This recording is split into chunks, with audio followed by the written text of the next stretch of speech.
Doctor Ernesto Sanz, ¿usted qué opina? Cuando escuchaba a Alfredo recién ese editorial, yo digo, si nosotros en lugar de estar en un programa de televisión de TN, esto fuera una serie de Netflix y ese editorial hubiera sido el alegato final del fiscal frente a un jurado, dentro de 2 horas teníamos que ese jurado salía de la pieza y le traía al juez un papelito que era prisión perpetua. Lo de recién no fue un editorial. Fue el alegato de un fiscal. Digamos. Ahora, el problema es en la Argentina, porque esto lo tiene que decir un periodista en la televisión y esto no lo puede decir un fiscal en un juicio que todavía no sabemos si arrancó o está por la mitad. Este es el problema. Porque las cosas que recién ha dicho Alfredo son cosas absolutamente comprobables, son cuestiones que inclusive algunas de ellas que han sido filmadas, los bolsos de López, por ejemplo. Digamos, no hace falta convocar a peritos, convocar a gabinetes psicopedagógicos para ver si, o como si esto fuera un accidente de tránsito, un perito mecánico para que diga a qué velocidad venía el auto de la derecha o de la izquierda. Acá está todas las pruebas arriba de la mesa. Ahora, yo quiero ir a un problema central que hay detrás de todo esto, del cual se habla poco, que es el problema de que la plata de la corrupción impidió que se resolvieran cuestiones estructurales centrales que tienen que ver con los sectores vulnerables, muchos de los cuales al final terminan votando a esta gente que los ha perjudicado. Y voy al comentario concreto. Hoy estamos viendo el tema de las tomas de tierra. Vamos a hablar de eso enseguida, seguramente sí, vamos a coincidir en la ilegalidad. Y vamos a separar los tantos entre la gente que necesita vivienda y la gente que se aprovecha de eso que necesita vivienda. Ahora, que haya miles y miles y miles de argentinos que no tienen vivienda, tiene que ver con que se robaron la plata de las viviendas. Con que esa gente no tiene vivienda, porque quienes tenían que hacer vivienda se robaron esa plata. Cuando ocurren accidentes de tránsito en las rutas, porque no hay autopistas, tiene que ver porque en ese alegato suyo de recién, Alfredo, está el dinero que debiera haber ido a autopistas y a caminos, para que la gente no se mate en las rutas. Y así sucesivamente podríamos hablar de un montón de problemas estructurales que hay en la Argentina que tienen que ver con... Bueno, de hecho, entramos en pandemia, una pandemia absolutamente restrictiva. Estoy hablando del mes de marzo. Una pandemia que cerró prácticamente la Argentina en todos los niveles. La cerró económicamente. ¿Por qué? No solamente para evitar que el virus circulara, sino para preparar nuestro sistema de salud. Porque nuestro sistema de salud no es el de un país del primer mundo. Bueno, entonces acá también hay una conclusión. Nuestro sistema de salud podría estar mucho mejor y haber más respiradores en los hospitales, y haber más recurso humano en los hospitales, y haber más camillas y más gasa y más ambulancias y mejores ambulancias, si no se hubieran robado la plata que se robaron. Este es el problema central. Y entonces esto es lo que los jueces deberían merituar también, porque los jueces son parte de la sociedad. Yo veo muchas veces la justicia, y la verdad que no quiero generalizar, porque si algún juez bueno y honesto, de los cuales hay muchos, me está escuchando, no tiene la culpa de jueces malos, deshonestos, o que esconden y juegan con el oficialismo de turno. Pero los jueces deberían escuchar, porque son parte de la sociedad.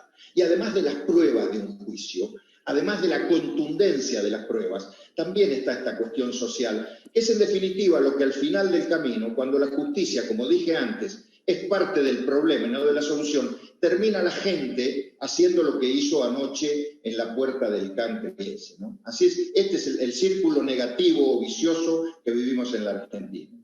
¿Sabes?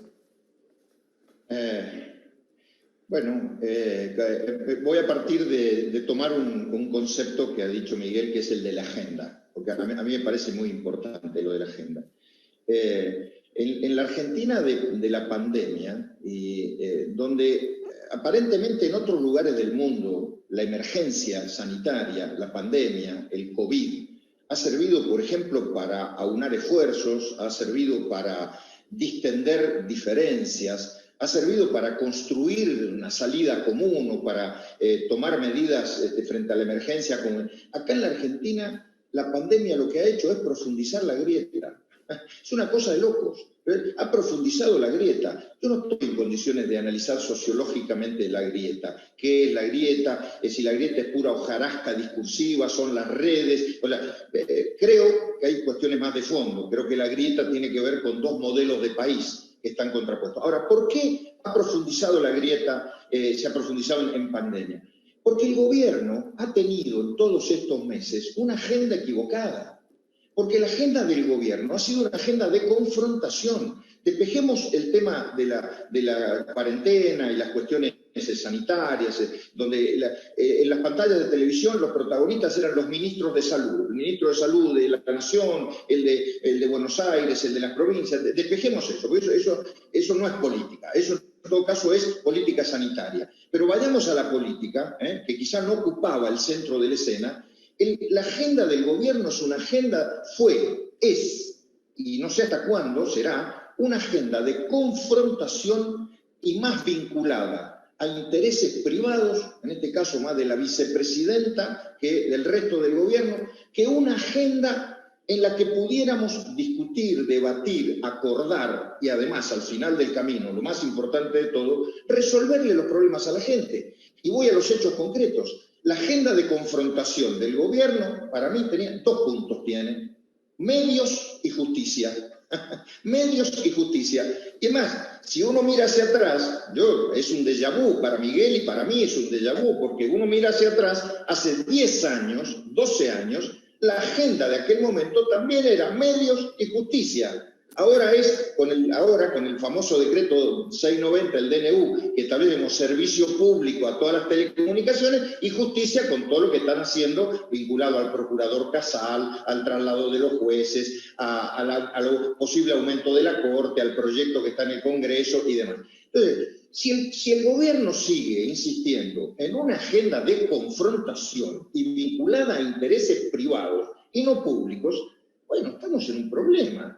Entonces, yo digo al revés, el mensaje que ayer le mandó Juntos por el Cambio al gobierno, sí, que el gobierno rechazó. Lo tiró por la ventana, lo rechazó, bueno, lamentable esto, pero el puente que trató de tender Juntos por el Cambio es con una agenda diferente, diciéndole al gobierno, mire, gobierno, señor Alberto Fernández, si usted es capaz de cambiar la agenda de confrontación y privada que hoy tiene por una agenda de discusión y una agenda pública, porque lo que estamos hablando es una agenda pública, donde incorporemos los temas que acaba de decir Miguel, incorporemos el tema de seguridad o inseguridad, incorporemos el tema de las pymes, incorporemos el tema de cómo hace una Argentina para traer dólares, y para eso hace falta una coalición social y política exportadora, como dice mi amigo Pablo Gerchunov.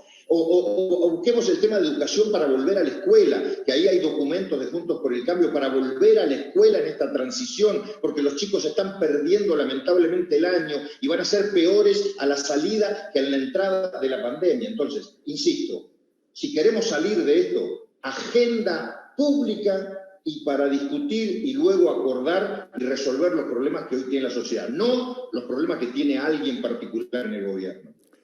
Le pregunto al doctor Ernesto Sanz, es la misma pregunta. ¿Qué genera, qué lectura política hace usted de lo que pasó en la justicia con la prisión domiciliaria a Lázaro Báez y de lo que pasó en la sociedad o en una parte de la sociedad con esta reacción, doctor?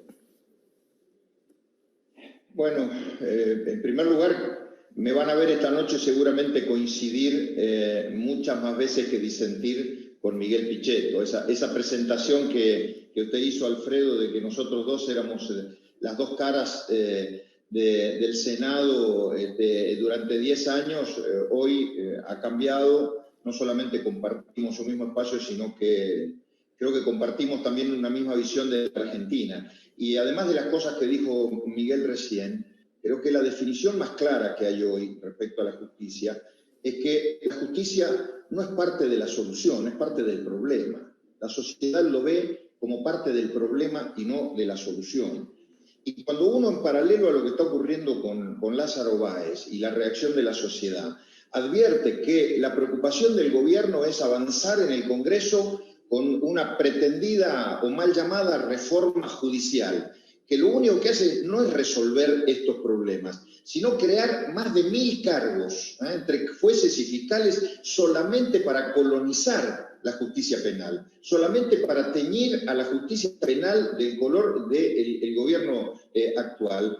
Entonces es más la indignación de la gente, es decir que frente a un problema que tenemos, el gobierno, en lugar de mandar un mensaje a la sociedad que está ayudando a resolverlo, lo profundiza aún más. Y la última reflexión, la justicia necesita, en lugar de nombrar más jueces y fiscales, que ese es el manual tradicional. A ver, ¿cuál es el manual tradicional en materia de la organización de la justicia? Tenemos muchas causas de orden laboral, entonces nombramos más cámaras laborales, más jueces laborales. Tenemos muchos temas penales, nombramos más jueces penales, más fiscales.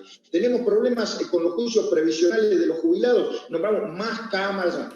Y si hacemos al revés, y si en vez de nombrar tantos jueces, modificamos los procedimientos, modificamos los procedimientos para que, como dijo Miguel recién, en la justicia penal los juicios sean rápidos y se obtenga sentencia rápidamente y tanto el imputado como la sociedad sepa si es condenado o no es condenado, si está bien lo que hizo, está mal lo que hizo. En los juicios previsionales, si modificamos los procedimientos y no lo hacemos a los jubilados transitar ese camino donde al final después se mueren y no pueden cobrar los juicios, y los juicios laborales igual, si modificamos los procedimientos, bueno, es un buen debate en la Argentina, debate que lamentablemente no se puede realizar porque preocupado en otras cosas, ¿no?